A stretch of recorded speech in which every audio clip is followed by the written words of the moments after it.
Hello, welcome to Lemon Series, where we talk anything and everything entertainment. I'm, of course, the Lemon himself, Zeke Lemon, and this is Crash right here. And this is my review for Kingdom of the Planet of the Apes. But before we get into that, let's get the house clean out of the way, shall we? I'm just leave a like, comment below, let me know your thoughts on Kingdom of the Planet of the Apes, and of course, hit that subscribe button as it helps me grow into my YouTube career. I would greatly appreciate it. And it also gives Crash here some treats. So he gets treats regardless, but give him an extra one by hitting that subscribe button. He would greatly appreciate it as well. Now, with all that out of the way, let's get into the review. So, this is probably my most anticipated movie of the year. I think the Caesar trilogy is one of the best trilogies ever made. I mean, being in the theater and hearing No is one of the most powerful experiences I have ever had. Dawn to me is one of the best movies ever made, not just sci-fi or an apes, just overall, like it's probably in my top 10 favorite films of all time. And then War was a great finale. It's just a real solid trilogy. You put any trilogy against it, it competes with some of the best, like Lord of the Rings and the Star Wars original trilogy. And with that, even though I had very high expectations of it, because how could you not? It was also like some intimidation as well, because you batted 1,000. Do we really need to do this again? Do we need to go back to that well? Also, with how Hollywood has been doing these sequels and using these IPs, it hasn't been giving it the full love. So, excitement, but also timidness going into this movie. And I gotta say, the way this movie is set up is very, very smart. So this takes place 400 years post Caesar. And with that, it comes a great way to really honor the three, but also making this own thing where you don't have to watch the other three. I mean, if you watch the other three, you get a lot of the references and understanding how wrong some of the people have it, or some of the apes have it, I should say, in this film. But you don't need to watch them, but you still honor them, and it's a perfect device for that. And with that, Caesar is basically a god in this in ape lore now, where his lessons are taught through generation through generation through generation, because again, it's been like 400 to 500 years. And with that, of course, with some religious leaders, that some of the lessons are taught right and some of the lessons are taught wrong. But does anyone really have it fully right? No. And that's where the real interesting intrigue of this film really comes into play, that I hope we continue to explore as we get more of these, assuming this movie does successful at the box office. And if my screen had anything to go with it, I think we're gonna get the sequels, because I was in a full jacked theater that were all invested from minute one. And also the setting is also very beautiful as well. Seeing, this post-world where, humans are no longer the dominant species and Mother Nature has really taken it back.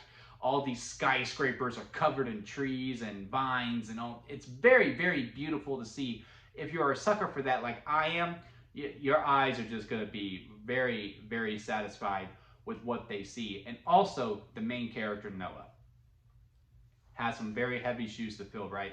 Especially when, you're changing main characters. Going from Caesar is like going from Luke Skywalker to Anakin, or Luke Skywalker to Rey, or I can't think of another franchise where, they switch up the main characters. It does happen. Or, like the MCU. Let's go with that. The MCU is struggling to find their face of the brand now that Iron Man is gone. It's really hard to do, and they do very well with it when it comes to Noah. When they are solely focused on him, and they do that for a good chunk of this movie, it really does seem I'm very much attached to him. I'm rooting for him. I'm on his team, and I want him to succeed. And they get us to relate to him because he's just a guy who's trying to please his parents. He, is a prince who has very high expectations to live up to, which he does, not just in film, but also within us as well. Because hey, you're supposed to be the next Caesar. Show us what you got, and he does live up to those expectations quite a bit, not just within the film, but also within how the audience is going to respond to him as well. And our villain, Proximus Caesar, because now again, even though Caesar is like a god and his lessons are taught, and and all that, the king, it's not really called a king, they're called a Caesar. Like, I run this now. And they even use, you know, what Caesar uses in the trilogy, where, you know, it's like the symbol of hope, if you will, of the window. That's like their cross. That is their religious thing that they use. It is, you know, like I said, the cross, the Star of David, the crescent moon. And it was a very nice touch to see within that, because, you know, they're wearing it as necklaces on Proximus's throne. It's in the background of it. Very nice callbacks to the original trilogy. Again, rarely representing it, but also really being its own thing.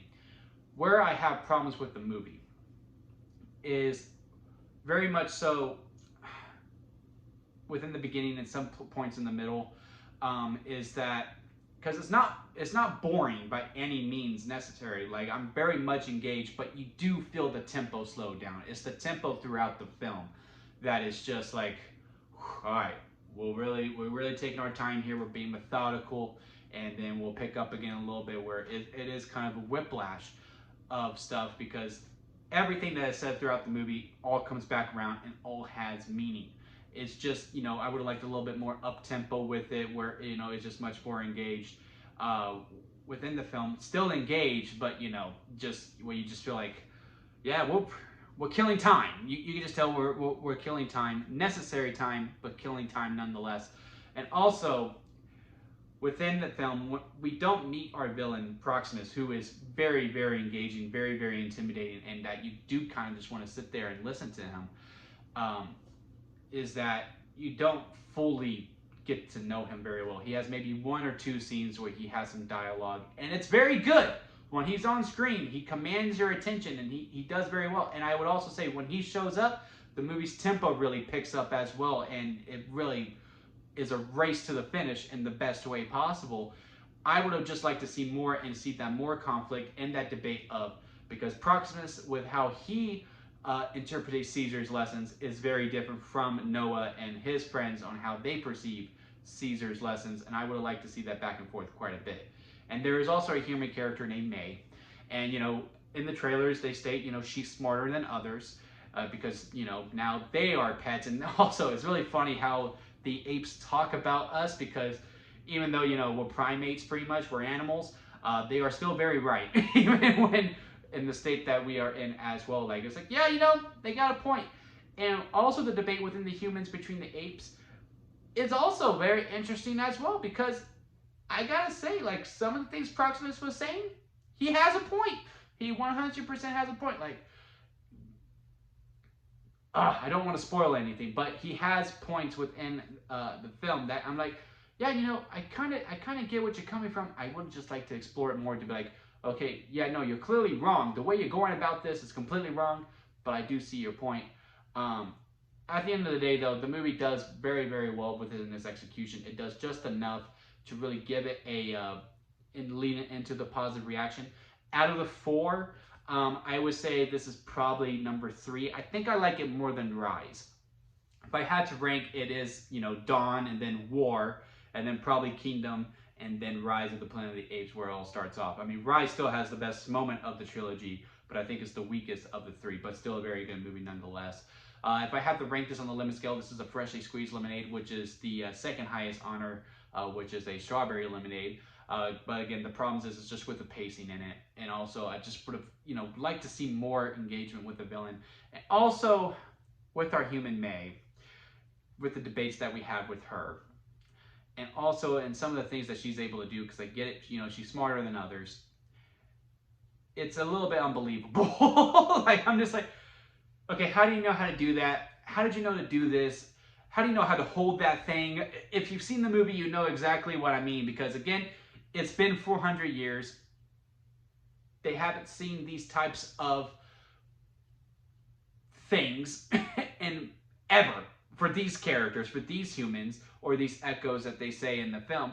And it's just a little bit unbelievable. And also how some of the apes don't have some of this artillery as well. I'm just like, Caesar literally used one of these in the trilogy. How do these apes not know about this whatsoever? It makes no sense. It is a little convoluted, but it does really set up a nice sequel and a new trilogy that I am very engaged in within the debates that they are going to talk about.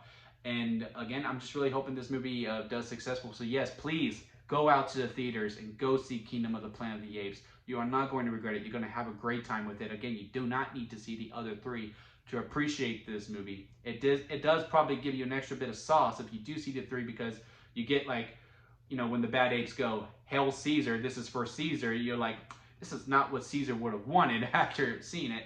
But, you know, still very engaging nonetheless. Just has some tempo issues. But yeah, let me know what y'all think down in the comment section. And again, hit that subscribe button, as it does help me grow into my YouTube career. We do movie reviews, and we also do wrestling reviews as well for WWE. If you are a fan of wrestling, hit that subscribe button as well. Or do it for the dog, as he gets a treat, as he does look for me to make sure that I tell y'all that. And until next time, guys, I'll see you here at Lemon Studios.